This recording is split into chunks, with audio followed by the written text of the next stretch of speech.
Hello दोस्तों, आज हम देखने वाले हैं how to use design data book. इसके लिए सबसे पहले आपके पास डिज़ाइन डेटा बुक होनी चाहिए। दो तरह की बुक्स अवेलेबल है मार्केट में जो ज़्यादा यूज़ होती हैं। फर्स्ट ऑफ ऑल ये के महादेवन और के बालावीरा रेड्डी की है, और दूसरी है machine design by V Bhandari. ये डिज़ाइन डेटा बुक है एंड ये जो टेक्स्ट बुक है वो है। Before going into how to use design data book, we need to first consider the question that why we use a design data book. इसके लिए पहले आपको डिज़ाइन की बेसिक टर्मिनोलॉजी पता होनी चाहिए। जैसे कुछ टर्म्स बार बार यूज़ होते हैं जिसे हम देख लेते हैं पहले। ये कुछ बेसिक टर्म्स हैं जिनको पहले आपको समझना होगा, उसके बाद ही आप डिज़ाइन किसी चीज़ की कर सकते हैं।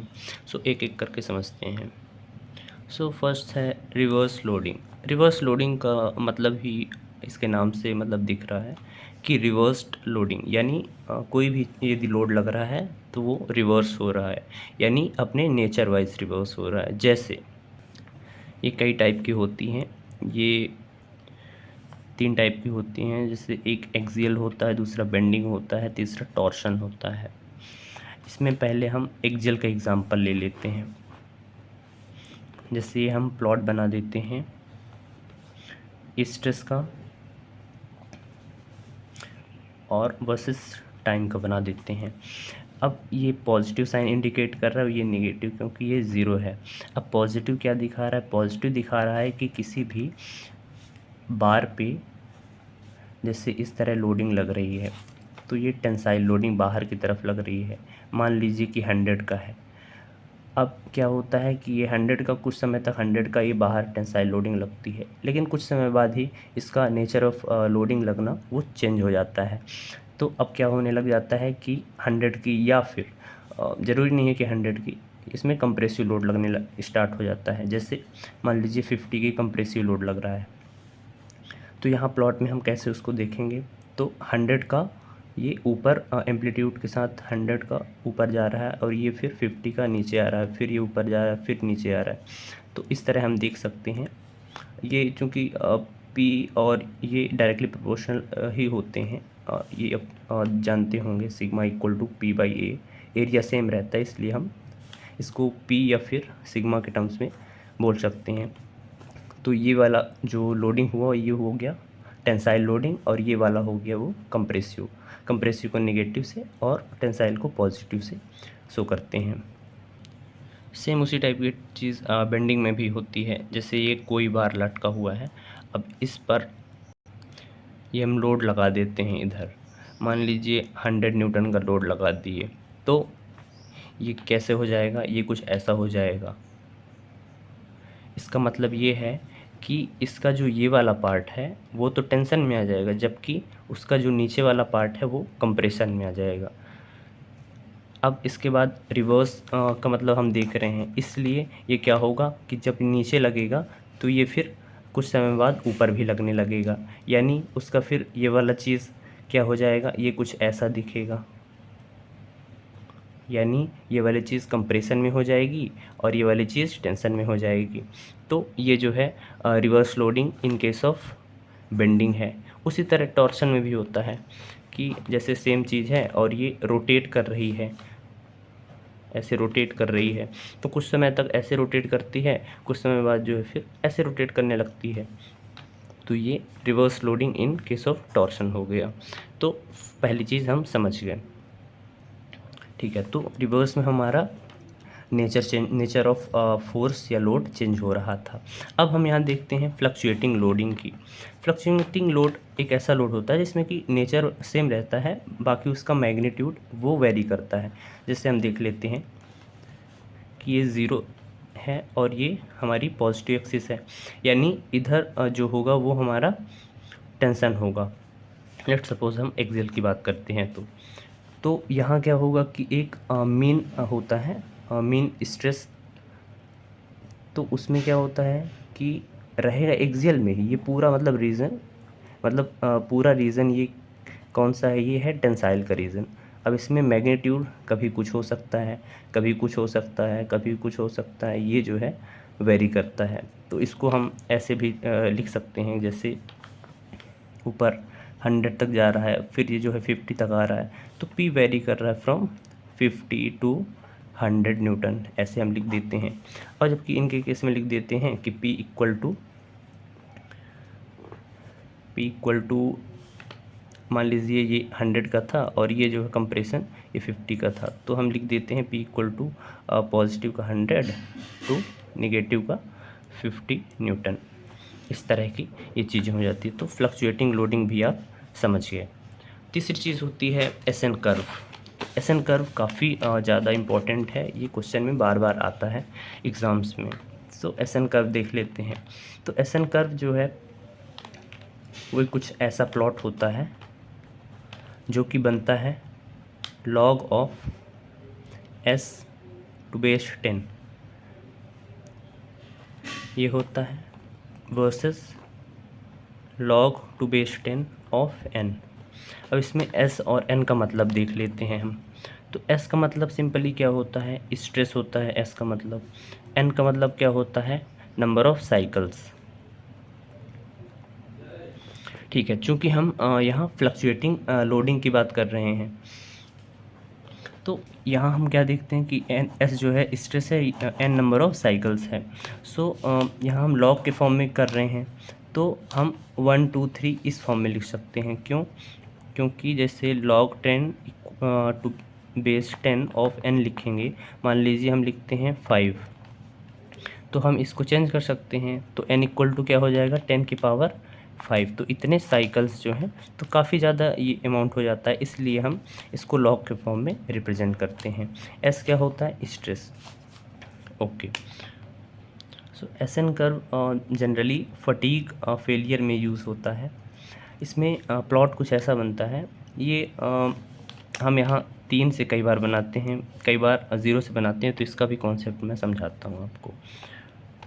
यहाँ 6 रहता है, यहाँ 4 कर देते हैं, यहाँ 5 कर देते हैं। एक ये तरह, इस तरह का ग्राफ होता है। एक ग्राफ होता है कुछ इस तरह का, ठीक है, वही log s to base 10, log n to base 10। Okay, so एक 0 से स्टार्ट होता है, फिर जो है ऐसे 3 होता है, फिर जो है 10 होता है। तो सो ये वाली जो चीज़ है वो रिप्रेजेंट करती है हाई फटीग फेलियर, यानी हाई स्ट्रेंथ जिसमें रहता है। तो ये 3 से स्टार्ट होता है, 6 तक जाता है। ये 0 से स्टार्ट होता है, और मतलब ज़रूरी नहीं 6 तक जाए, वो कहीं भी जा सकता है। ओके, सो एस वाले कोऑर्डिनेट में हमारी जो लाइन स्टार्ट होती है वो यहाँ से स्टार्ट होती है। ये वैल्यू कितनी होती है, वो होती है log to base 10 of 0.9 of SUT। यहाँ से ये लाइन का पॉइंट स्टार्ट होता है एंड ये जाता है, यहाँ पास होता है इंड्योरेंस लिमिट।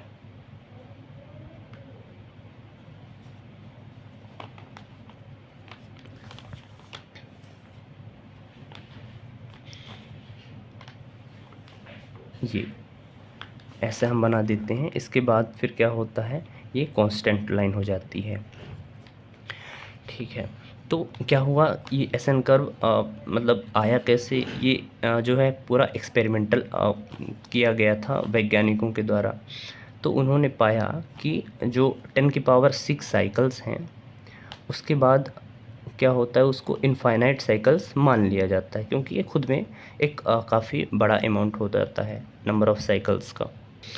सो लगे हाथ इंड्योरेंस लिमिट भी देख लेते हैं, आ गया है तो। सो इंड्योरेंस लिमिट एक ऐसी लिमिट होती है स्ट्रेस की किसी भी पर्टिकुलर मटेरियल के लिए, कि उस लिमिट के अंदर तुम उसमें इनफाइनाइट नंबर ऑफ़ साइकिल्स लगा सकते हो। इसका मतलब क्या है कि कोई भी मटेरियल है, उस पे ऐसे नीचे जाओगे, फिर ऊपर आओगे, फिर नीचे जाओगे, फिर ऊपर आओगे, तो ऐसे नंबर ऑफ़ साइकिल्स हो जाते हैं। तो यदि वो जो फोर्स लग रहा है वो स्ट्रेस यदि एससी के अंदर लाई कर रहा है तो तुम ऐसा कितनी भी बार कर सकते हो, इनफाइनाइट बार कर सकते हो। यदि वो एससी से ऊपर हो गया तो जो है उसके जो लाइफ होती है वो रिस्ट्रिक्ट हो जाती है किसी पॉइंट तक। सो एससी हमारा एक क्रिटिकल पॉइंट कह सकते हैं कि वो है। ठीक है, और ये 0 से स्टार्ट होने वाला कॉन्सेप्ट समझा देते हैं। जैसे 3 से 6 तक हमने देखा कि ये तो ऐसी रहती है, कुछ यहाँ से स्टार्ट होती है, ठीक ऐसा कुछ था,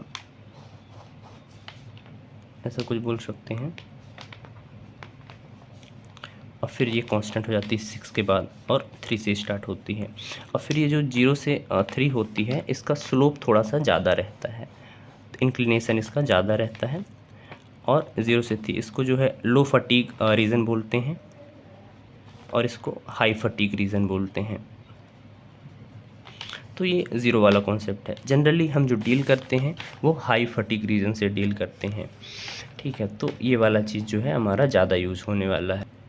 अब फैक्टर ऑफ सेफ्टी बच जाता है। तो फैक्टर ऑफ सेफ्टी ये होता है एक सेफ्टी मानने का एक तरीका होता है कि हमारा जो स्ट्रक्चर है या मटेरियल है वो एक सेफ़ रीजन में रहे। अब चूँकि ऐसी जो है वो एक क्रिटिकल रीजन है तो इसके हम नीचे ही यदि अपना लोड रखें, अपना स्ट्रेस जो है अपने इसके नीचे ही बना के रखें तो ये हमारे लिए ज़्यादा सेफ़ हो जाता है। सो हम यहाँ एक फैक्टर ऑफ सेफ्टी यूज़ कर लेते हैं। जैसे मान लीजिए लेट्स सपोज 2 है तो SE/2, ठीक है। तो ये जो स्ट्रेस आएगा ये समथिंग स्ट्रेस, तो ये वाली चीज़ हमारी आफ्टर फैक्टर ऑफ सेफ्टी ये हमारा स्ट्रेस बनता है। ठीक है, तो ये एक सेफ़ लिमिट में लाने का एक प्रयास है। तो बाकी बची 3 चीज़ें जैसे गर्बर पैराबोला, गुडमैन लाइन और सोडरबर्ग लाइन है, तो इसको हम एक ही प्लॉट से समझ सकते हैं। जैसे हम देखते हैं ये वाली चीज़, तो ये हमारा ग्राफ होता है हमारे मीन स्ट्रेस पे और एम्पलीट्यूड स्ट्रेस के बीच में। तो इसमें हम देखते हैं पहला पॉइंट हमारा इधर जो बनाते हैं हम वो होता है हमारी SE से स्टार्ट, SE यानी इंड्योरेंस लिमिट, और इधर होता है SUT यानी अल्टीमेट स्ट्रेंथ किसी भी मटेरियल का। सो गर्बर एक वैज्ञानिक थे, तो उन्होंने क्या दिया कि उन्होंने एक पैराबोला टाइप में उनका शेप कर्व बना था कि ऐसा कुछ जो है उनका कर्व उन्होंने दिया था जो ये बताता था कि इसके बाहर जाओगे तो इधर तुम्हारा मटेरियल फेल हो जाएगा, यानी इस स्ट्रेंथ से इस स्ट्रेस से तुम यदि बाहर चले गए तो यहाँ तुम्हारा मटेरियल जो है वो फेल हो जाने वाला है। और कभी कभी क्या है कि इसके अंदर भी फेल हो जाता था। तो ये जो है कुछ समय तक रहा, लेकिन उसके बाद फिर एक नए वैज्ञानिक आए। नए वैज्ञानिक कौन आए? गुडमैन आए। तो गुडमैन जो है वो उन्होंने क्या किया कि इन 2 पॉइंट्स को मिला के से लाइन बना दी, तो ये बन गई गुडमैन लाइन। ठीक है, तो गुडमैन लाइन और ये गर्बर पैराबोला जो है स्टार्ट और एंड पॉइंट उनका दोनों का सेम है। तो ये एक ज़्यादा सेफ रीज़न हो गया कि इसके अंदर जो है वो फटीग एकदम हो ही नहीं रहा। लेकिन क्या हुआ कि कुछ समय बाद क्या है कि इसमें भी प्रॉब्लम आने लगी। प्रॉब्लम कुछ ऐसे आई कि मटेरियल जैसे 2 टाइप के होते हैं, एक डक्टाइल होता है, एक होता है ब्रिटल। अब क्या है कि ये अल्टीमेट टेंसाइल स्ट्रेंथ है। अब यहाँ यील्डिंग का कॉन्सेप्ट आप जानते ही होंगे कि जैसे स्ट्रेस स्ट्रेन कर्व में आप देखते हैं कि कुछ ऐसा रहता है, फिर ऐसा रहता है, ऐसा।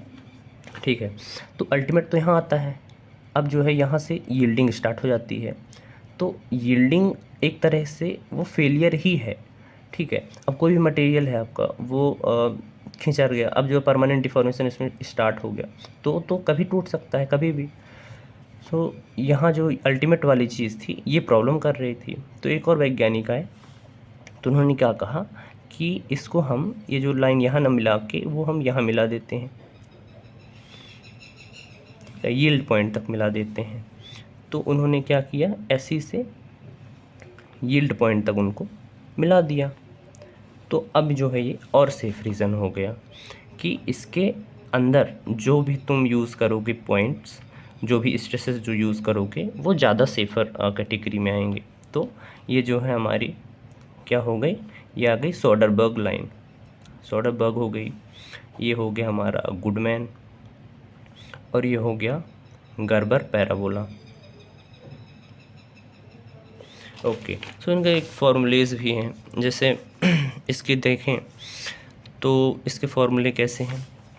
गर्बर पैराबोला है, तो पैराबोला में क्या करते हैं कि हम तरीका आपको बताता हूँ मैं, कि एक वाई एक्सिस में पहले देखेंगे, तो वाई एक्सिस में क्या है, ये सिग्मा ए है, सिग्मा ए डिवाइड बाई कहाँ तक जा रही है, मतलब इसकी लिमिट क्या है, एस ई है, तो एस ई यहाँ लिख लेंगे हम, प्लस अब एक्स एक्सिस में क्या है हमारा, सिग्मा एम है, तो इधर लिख लेंगे सिग्मा एम डिवाइड बाई, फिर इधर कहाँ तक जाती है, क्योंकि ये गर्बर है ना, तो गर्बर में एस यू टी ये वाला यूज़ हुआ था लिमिट हमारा, तो एस वो यू टी यानी अल्टीमेट स्ट्रेंथ। अब क्या है, पैराबोला, पैराबोला की इक्वेशन कुछ ऐसी होती है कि इसको स्क्वायर कर देते हैं इक्वल टू 1 कर देते हैं, तो ये हो गई गर्बर पैराबोला। फिर इनके सब के मॉडिफाइड भी आए हैं, वो बताता हूँ मैं आपको इन दोनों को बताने के बाद। सो यहाँ क्या होता है कि सिग्मा ए बाई गुडमैन में क्या हुआ, sigma A by S E plus sigma M by S U T equal to 1, and उसी तरह सोडरबर्ग में क्या हुआ, sigma A divide by S E और सिग्मा एम डिवाइड बाई, अब यहाँ ध्यान देने वाली बात है, सोडरबर्ग ने जो है लिमिट ये यूज़ की थी यानी यील्ड पॉइंट का, तो एस वाई टी हो जाएगा इक्वल टू 1। अब क्या होता है कि इनमें यदि फैक्टर ऑफ सेफ्टी का कॉन्सेप्ट लगा देते हैं तो फॉर्मूले थोड़े डिफरेंट हो जाते हैं। जैसे हम देखें इसमें, तो sigma A divide by S E by factor of safety ये हो जाएगा, ठीक है, और कुछ खास चेंज आता नहीं है, and sigma M divide by S U T by factor of safety ये हम देख लेते हैं स्क्वायर इक्वल टू 1। फिर इसमें वही चीज़, तो गुडमैन में ये वाली चीज़ हो जाती है, और इसमें सोडरबर्ग में ये वाला इक्वेशन यूज़ हो जाता है। और फिर इसको हम क्या सिंप्लीफाई भी कर सकते हैं, तो ये वाला जो एफ ओ एस है इधर से हट कर, क्योंकि ऊपर आएगा पहले, फिर जो है इधर से निकल के 1 के बटे में आ जाएगा, तो एफ ओ एस यहाँ आ जाएगा डिवाइड में, तो हम कर सकते हैं, ठीक है, उसमें कोई दिक्कत नहीं है। एंड इधर जो है एफ ओ एस, इधर भी सेम चीज़ हो जाएगा। प्रॉब्लम यहाँ आती है कि कई बार क्या है कि बच्चे इधर एफ ओ एस कर देते हैं और देखते नहीं कि इधर स्क्वायर है, ठीक है, तो इधर क्या होगा कि ये एफ ओ एस का स्क्वायर इधर रहेगा and F O S single वाला इधर रहेगा, इधर 1 रहेगा, तो इसको अब ऐसे ही सॉल्व करेंगे तो ज़्यादा बेटर आपके लिए रहेगा। सो ये तो थे बेसिक्स। अब देखते हैं कि हमको यूज़ क्या करना है एक्चुअल में।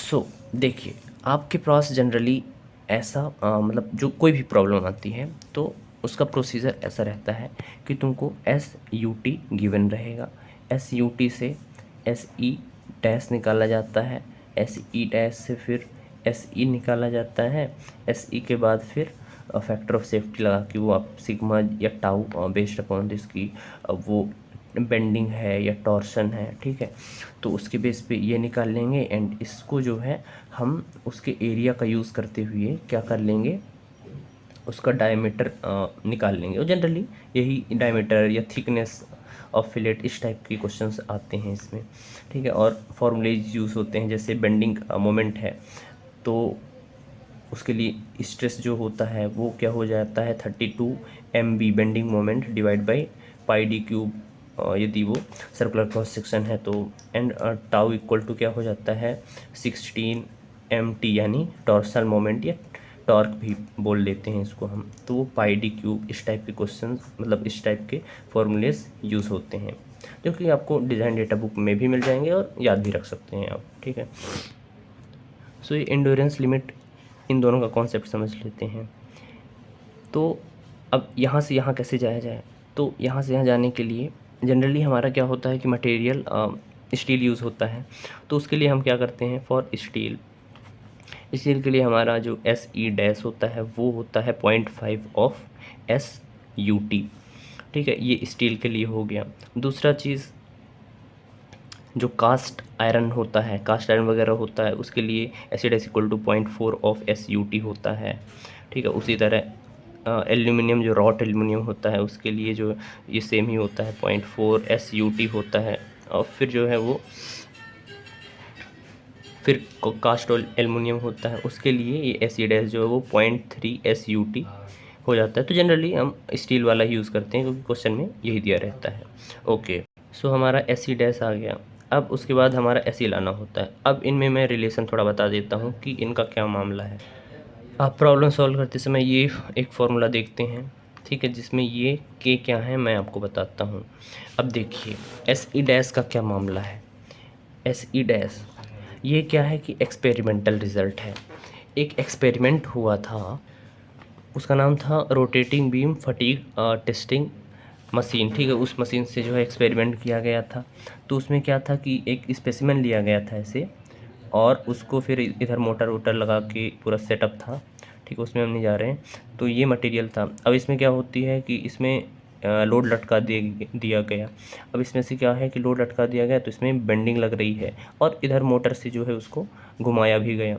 तो बेंडिंग और टॉर्सन जो है दोनों लगा करके इसको टेस्ट किया गया, और ये जो SE- है वो सभी मटेरियल के लिए अपना अल्टीमेट से एक रिलेशन में आया, जो कि हम यहाँ देख चुके हैं, ठीक है। तो कुल मिला के ये एक एक्सपेरिमेंटल रिज़ल्ट की तरह आप समझ सकते हैं। अब क्या होता है कि कई बार चीज़ें एक्सपेरिमेंटल रिज़ल्ट के बराबर रहती नहीं हैं, है ना। तो उनमें कुछ वेरिएशंस आ जाते हैं उसके एंड्योरेंस लिमिट में, यहाँ वेरिएशन आ गए। तो ये क्या होते हैं, ये हमेशा रिड्यूस करते हैं इस जो यील्ड पॉइंट, जो एंड्योरेंस लिमिट जो आया है उसको हमेशा ये रिड्यूस करने वाले कुछ फैक्टर्स हैं, जो KA KB KC KD इस तरह से नाम से हैं।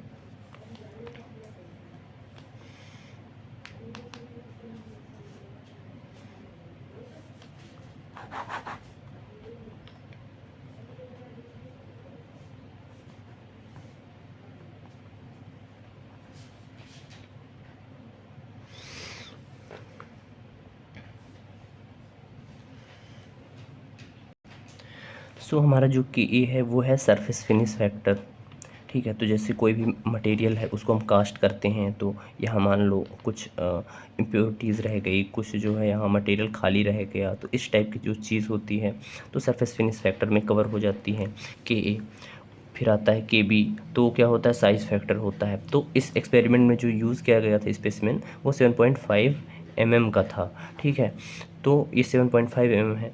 तो इससे कम यदि यूज़ करोगे ना, तो इससे यदि कम का साइज़ यूज़ करोगे तो उसके लिए मान लो 7.5 है या उससे कम, ठीक है। तो ये उससे कम या उसके बराबर यदि यूज़ कर रहे हो तो KB तुम्हारा होता है 1। फिर यदि 7.5 से तुम 50 mm तक, ये mm में है, ये आप ध्यान रखिएगा।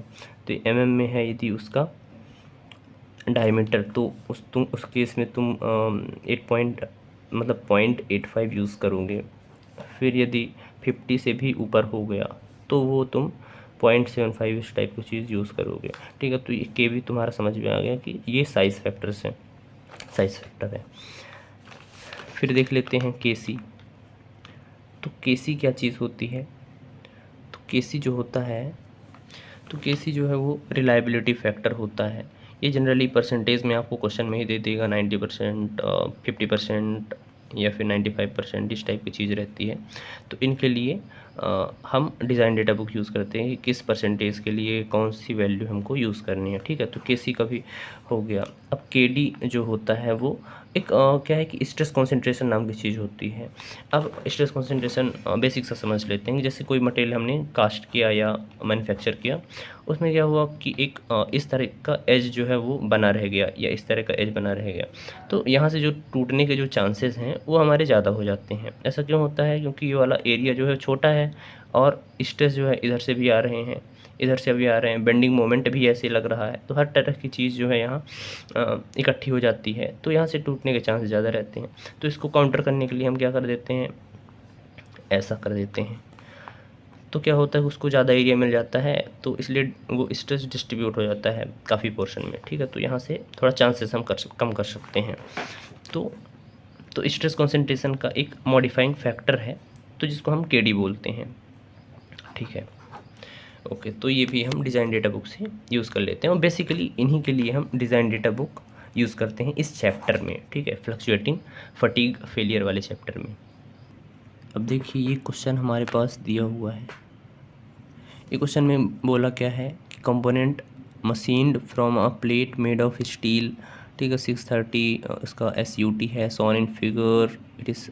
तो इसके जो जो दिए हुए हैं वो लिख लेते हैं पहले, ठीक है। तो पहले क्या दिया हुआ है, मशीन्ड सरफेस है, ये इसमें आपको वर्डिंग पे ध्यान देनी है। मशीन्ड सरफेस है, मेड ऑफ स्टील है, ठीक है। तो इसमें SUT जो गिवन है वो 630 न्यूटन पर mm² है, is shown in the figure. It is subjected to completely reversed axial loading है, ठीक है। एक्सियल लोडिंग आपको ध्यान रखनी है। एक्सियल लोडिंग है, फोर्स बताया हुआ है कि 50 किलो न्यूटन का है, यानी 50 किलो न्यूटन जो है वो एक्सियल में है, तो टेंसाइल भी होगा और कंप्रेसिव भी होगा, तो प्लस माइनस हम दोनों लिख देते हैं यहाँ पास। ओके, सो एक्सपेक्टेड रिलायबिलिटी ये देखिए बता दिया आपको, 90% जो रिलायबिलिटी बता दिया, और फैक्टर ऑफ सेफ्टी भी बता दिया है आपको। फैक्टर ऑफ सेफ्टी कितना बता दिया है, फैक्टर ऑफ सेफ्टी है 2। साइज़ फैक्टर बता दिया। साइज़ फैक्टर हम क्या देखे थे, साइज़ फैक्टर हमारा वो KB होता है, ठीक है। तो KB अपन लिख लिए। साइज़ फैक्टर 0.85, यानी कि उसका डायमीटर क्या होगा, 7.5 से 50 mm के बीच में होगा। डिटरमाइन दी प्लेट थिकनेस पूछा है कि प्लेट थिकनेस क्या होगी फॉर इनफाइनाइट लाइफ। देखिए ये प्रॉब्लम जो है वो इनफाइनाइट लाइफ की है, यानी हम 10⁻6 साइकिल से बाहर यूज़ करेंगे, यानी इसमें हमको SN कर्व बनाने की कोई ज़रूरत नहीं है, ठीक है। SN कर्व हमको फाइनाइट लाइफ वाले प्रॉब्लम में ही बनाने की ज़रूरत होती है। और ये क्या दिया हुआ है, नॉच सेंसिटिविटी फैक्टर। तो नॉच सेंसिटिविटी फैक्टर को हम Q से रिप्रेजेंट करते हैं, तो Q इज इक्वल टू 0.8 होता है, ठीक है। तो ये हमारे पास टोटल डेटा है। अब हमको इनका यूज़ जो है मतलब डिज़ाइन डेटा बुक का यूज़ करके कुछ और चीज़ें निकालनी है, वो देखते हैं। अब देखिए कि मैं जो है डिज़ाइन डेटा बुक ये VV भंडारी की यूज़ कर रहा हूँ, क्योंकि मैंने जो ये बुक यूज़ की थी जिसका क्वेश्चन है ये, वो VV भंडारी का था, तो इसमें ज़्यादा अच्छे से वो वैल्यूज़ जो हैं हमको आसानी से मिल जाएंगी, इसलिए मैंने ये यूज़ किया है। तो इसमें हम निकालते चलते हैं तो एक तरफ से हमको समझ में आएगा। तो पहला क्या है, SUT हमारा गिवन है। SUT कितना है, 630 न्यूटन पर mm², ठीक है।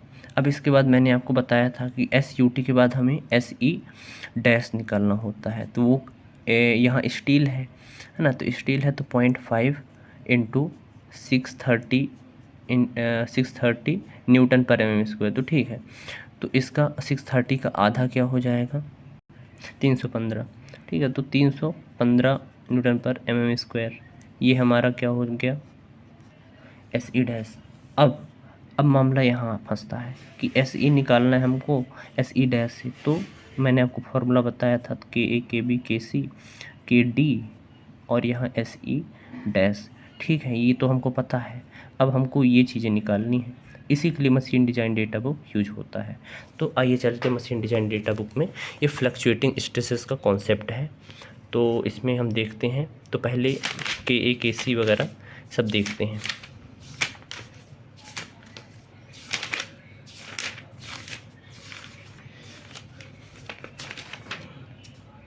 ठीक है, तो एक KA का हमको मिल गया। अब यहाँ हमने देखा था कि ये क्या है, मशीन्ड सरफेस है, ठीक है, मशीन्ड है। तो मशीन्ड यहाँ लिखा हुआ है कि मशीन्ड कोल्ड ड्रॉन, ये देखिए मशीन्ड है, कोल्ड ड्रॉन है। और इसमें हमको ये जो दिया होता है ना टेंसाइल स्ट्रेंथ, ये हमारा क्या होता है, SUT होता है। तो अल्टीमेट टेंसाइल स्ट्रेंथ हमारा 630 है, ठीक है। तो 630 करीब यहाँ होगा, ये मान लीजिए 500 है और 630, तो 30 करीब यहाँ होगा। तो इसमें चलते हैं चलते हैं मशीन्ड और कोल्ड ड्रॉन यहाँ करीब आ रहा है आपका, ठीक है। तो इधर ये वैल्यूज़ हम देखते हैं, यदि तो 76 के करीब आ रहा है, तो 0.76 हम बोल सकते हैं, ठीक है। तो KA हमारा क्या हो गया, KA हो गया 0.76, ठीक है। एक वैल्यू हमारी ये आ गई यहाँ से, ठीक है। आप कुछ भी ले सकते हैं, 0.7776, ठीक है। अप्रॉक्सीमेट आप जो लिखिएगा वो एग्ज़ाम में लिख दीजिएगा। KA ये हो गया। अब KB निकालते हैं, तो KB देख लेते हैं। तो KB के लिए यहाँ पास लिखा हुआ है KB, ठीक है, साइज़ फैक्टर। हम क्या होता है कि जनरल केसेस में 7.5 से 50 के बीच में मान लेते हैं, तो इसलिए इसको भी मान लेते हैं कि इसका डायमीटर जो है इतना है 0.85 है। ठीक है दोस्तों, इसमें मानने की ज़रूरत नहीं है क्योंकि ये जो डायमीटर है वो गिवन है हमको। ठीक है, तो 50 है तो हम देख लेते हैं। और हाँ, यहाँ ध्यान रखिएगा कि यहाँ दो डायमीटर्स दिए हुए हैं 100 एंड 50। तो यहाँ जो फेलियर है ना, फेलियर के चांसेस इस वाले में होंगे। ठीक है, इस वाले में क्योंकि डायमीटर कम है तो इसमें फेलियर के चांसेस ज़्यादा होंगे, इसलिए हमको डायमीटर इसका यूज़ करना है। तो 50 है ना, तो 50 है तो 7.5 से 50 तक में हम KB जो है वो 0.85 यूज़ कर लेते हैं। ठीक है, तो यहाँ हमने KB 0.85 यूज़ कर लिया। ओके, अब बात आता है KC की। अब देखिए कि KC जो निकलता है वो रिलायबिलिटी के बेस पे निकलता है, तो यहाँ 90% दिया हुआ है। तो यहाँ आप मतलब इसके बाद देखेंगे एक पेज बाद, तो वैल्यू ऑफ रिलायबिलिटी फैक्टर दिया हुआ, तो 90% के लिए हमारा KC की वैल्यू क्या है 0.897 है। तो यहाँ हम KC की वैल्यू भी लिख लेते हैं 0.897। ठीक है, तो ये वैल्यूज़ हमारी आ गई। अब क्या है कि KD के लिए थोड़ा सा हमको वैल्यूज़ निकालनी पड़ेंगी। अब कैसे निकालेंगे वो देखते हैं हम। यहाँ गिवन था हमारा Q इक्वल टू 0.8। ठीक है, Q क्या होता है, नॉच सेंसिटिविटी फैक्टर होता है। ओके, तो इसका एक रिलेशन होता है। क्या रिलेशन होता है कि KF equal to 1 plus KB, वो sorry KF equal to 1 plus Q KT minus 1। अब क्या है, इसके लिए ये हमको पता है और ये हमको निकालना है। ये क्यों निकालना है, क्योंकि एक रिलेशन होता है KD बराबर 1/KF। ठीक है, तो उसके लिए तो पहले हमको KF निकालना पड़ेगा। क्यों पता है हमको, KT निकालना है। अब KT निकालने के लिए भी हम डिज़ाइन डेटा बुक का यूज़ करेंगे। अब वो कैसे करेंगे, ये हम क्वेश्चन में वापस आते हैं। तो क्वेश्चन में एक फिगर बना हुआ है, तो फिगर में आप देख सकते हैं। तो यहाँ से हमको कुछ चीज़ें नोट करनी है। जैसे बड़ा वाला डायमीटर कितना का है, 100 है, तो हम कैपिटल D मान लेते हैं उसको 100। ठीक है, 100 mm मान क्या लेते हैं, है ही। और स्मॉल d हमारा वो क्या है 50। ठीक है, उसके बाद हमारा जो ये रेडियस दिया हुआ है ये 5r है। ठीक है, तो स्मॉल r जो है ये 5r मान लेते हैं। और ठीक है, यही चीज़ की ज़रूरत पड़ेगी हमको। अब इनके लिए एक ग्राफ होता है ऐसे, जिसमें ऐसी कुछ चीज़ें रहती हैं जिसमें capital D by small d की वैल्यू यहाँ दी गिवन रहती है। ठीक है, और यहाँ R बाई स्मॉल d की वैल्यू एक्स एक्सिस में दी रहती हैं, और फिर इनको हम मैच करके वैल्यूज़ यहाँ से हम निकाल सकते हैं KT की। ठीक है, तो ये ग्राफ होता है। आइए देखते हैं इसमें। इनके लिए पहले वैल्यूज़ निकाल ही लेते हैं। जैसे capital D by small d हमारा क्या है, वो है 100/50, ये 2 आएगा।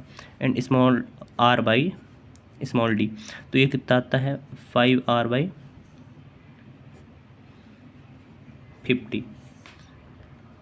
दोस्तों ये जो r रहता है, मतलब ये रेडियस इक्वल टू 5 होता है। ठीक है, तो इस r को हम नहीं लिखा करते हैं। तो ये r बताने का तरीका है उनका कि रेडियस जो है वो 5 लो तुम। ठीक है, ये ऐसा सिस्टम है इनका। तो ये हमारा क्या आ गया, 0.1 आ गया। ठीक है, तो d by small d 2 and small r by small d वो हमारा 0.1। तो आइए देखते हैं। ठीक है, KT हमको देखना है। आइए इधर मिलेगा। अच्छा, ये जो हमारा जो शेप दिया रहता है इस क्वेश्चन में, इसी के बेस पे हमको देखना है। तो देखिए डिफरेंट शेप्स यहाँ बने हुए हैं, तो वो वाला ढूंढते हैं हम। ये देखिए, ये वाला वो शेप है जो हमारे क्वेश्चन सॉरी ये मोमेंट का केस है। ये मतलब जब बेंडिंग यहाँ पास एक फिक्स होता, एक बेंडिंग लगती, तब उस केस में हम इसको यूज़ करते हैं। अभी यहाँ क्या है, एक्सियल फोर्स लग रहे हैं ना, तो एक्सियल फोर्स में हमको ये वाला यूज़ करना है। ओके, सो यहाँ से हमको एक ग्राफ मिलता है। तो इस ग्राफ से हम पता लगाते हैं। जैसे d बाई स्मॉल d हमारा कितना आया था, वो हमारा आया था 2। ठीक है, तो हम इस लाइन की बात करेंगे ऊपर वाली। और small r by small d जो है वो कितना है हमारा 0.1 है। तो 0.1 किधर हम देखेंगे, ये इधर है। ठीक है, 4 का ठीक है, इधर 4 का डिफरेंस है, इधर जो है 2 का डिफरेंस है। तो 2 के बाद 0.8 के बाद जो है 0.8 के बाद 0.1 आएगा। तो इस वाली लाइन से होते हुए ऊपर वाली लाइन को मैच कराएंगे। तो हम क्या देखते हैं कि इधर आता है 2.4 समथिंग आ रहा है, 2 पॉइंट आप देख सकते हैं ये वाला चीज़, ठीक है। 2.0 यहाँ है, 2.1 यहाँ होगा, तो 2.04 लिख सकते हैं, ठीक है। 2.04 लिख सकते हैं। तो यहाँ से हमको के टी की वैल्यू 2.04 हम ले सकते हैं, के टी की वैल्यू। ओके, अब के टी से हम के एफ निकाल लेते हैं, ठीक है। तो के एफ बराबर हमारा क्यू दिया हुआ है, कितना दिया हुआ है 0.8 हमारा क्यू दिया हुआ है। अब के टी कितना है 2.04 -1, सो 1 + 0.8 मल्टीप्लाई बाई ये 1 घटेगा तो 1.04। सो कैलकुलेटर में हम कैलकुलेट कर लेते हैं कि 0.8 मल्टीप्लाई बाई 1.04 + 1, ठीक है। तो 1.832 आया है। तो के एफ की वैल्यू 1.832 आया है, ठीक है। के एफ आया है ये। अब हमको निकालना क्या था, हमको निकालना था के डी। के डी क्या होता है 1/KF होता है। तो हम क्या करेंगे 1/1.832, ओके। सो 0.5459 ये हमारा के डी आ चुका है, ठीक है। तो यहाँ लिख देते हैं इकट्ठा हम, के डी कितना आया है 0.5459, ओके। ये वैल्यूज़ हमारी आ चुकी हैं। तो इनसे अब क्या आ जाएगा हमारा एस ई आ जाएगा।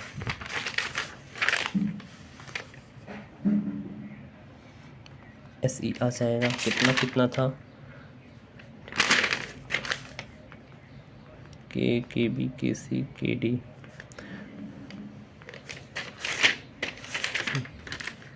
दोस्तों आप स्पीड जो है वेरी करा सकते हैं।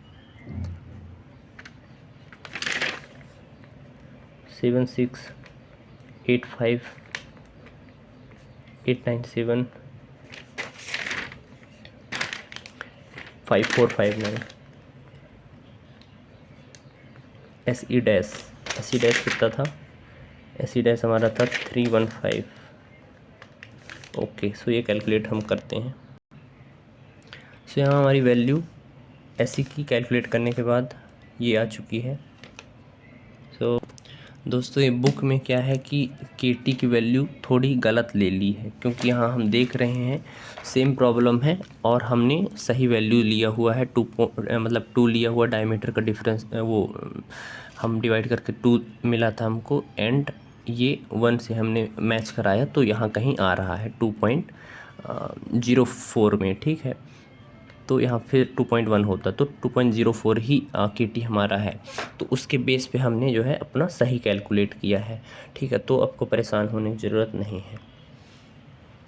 हाँ, तो उसके बाद क्या है कि हम एस ई से एस ई ए निकाल सकते हैं कि एक्सियल के केस में हमारा जो एस ई होता है वो एक्सियल के केस में कितना होता है एस ई का 0.8 है ना। तो हम एक्सियल के लिए देख लेते हैं, तो 0.8 ऑफ एस ई, ठीक है। तो हम लिख लेते हैं 0.8 मल्टीप्लाई बाई 99.6434, ये हमारी वैल्यू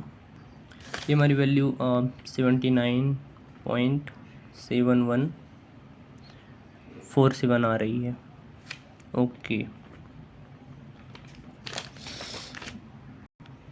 अब जो ये एंड्रेंस लिमिट होती है एक्सेल केस में, अब क्या होता है कि ये सिग्मा यहाँ से हम निकाल सकते हैं, जैसा कि हमने देखा था पहले कि सिग्मा निकाल लेंगे एक्सेल केस में। तो S E for axial divide by factor of safety, so 79.7147 divide by factor of safety 2,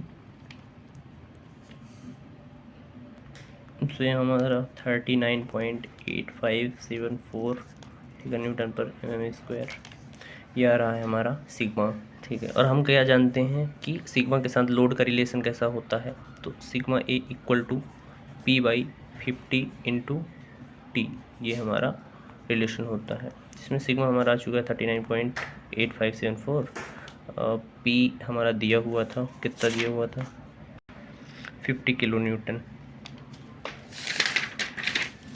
50 kilo Newton है। Okay, so 10⁻³ divide by 50।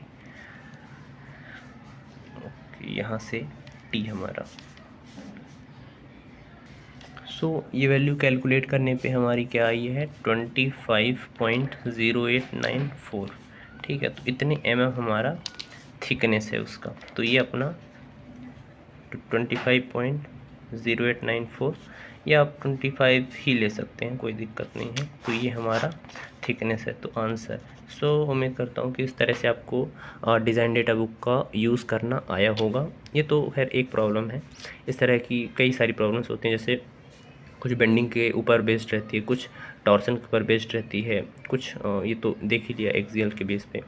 Okay, सो यदि आपको किसी और पे चाहिए तो आप कमेंट कर सकते हैं। Thank you.